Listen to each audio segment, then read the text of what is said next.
parliament voted to help Sweden's bid to join NATO, bringing an end to more than 18 months of delays that have frustrated the alliance as it seeks to expand its response to Russia's war in Ukraine.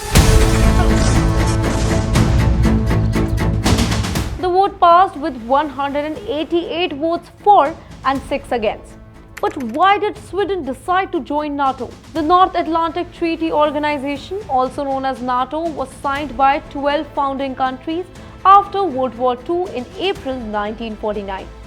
Western Europe and the US were wary of Soviet expansion. By creating a military and political alliance, the founding members wanted to ensure collective security for their allies.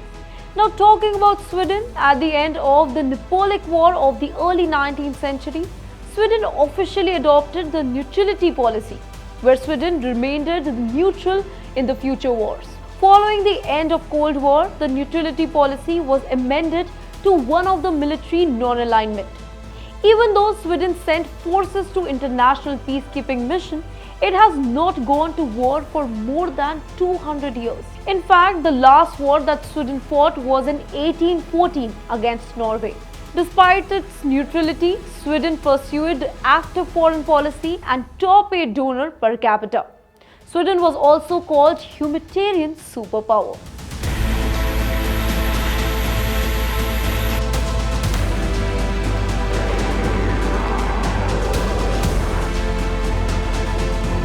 But while remaining outside NATO, Sweden has formed even closer ties to its alliance. They joined the Partnership for Peace program in 1994. On the other hand, the majority of Swedes were long opposed to full membership.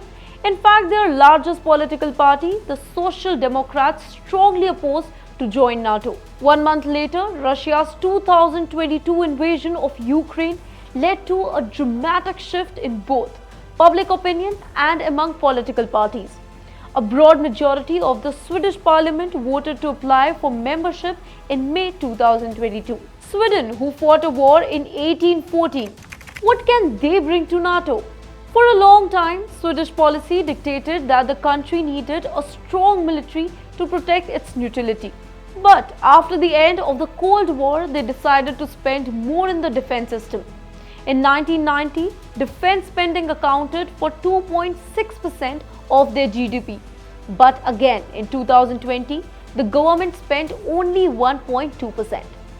In March 2022, after Russia's full invasion on Ukraine, Sweden announced it would increase spending again, targeting 2% of GDP as soon as possible. Combining its different branches, the Swedish military can field some 50,000 soldiers. Its air force includes more than 90 of its domestically developed fighter jets. Swedish Prime Minister Ulf Kristersson also said in January that his country is ready to contribute troops at NATO's forces in Latvia. Sweden and Finland joining NATO also means that Baltic Sea becomes surrounded by its alliance members. Will NATO dominate Russia in this war? Only time will tell. But till then, do follow India.com.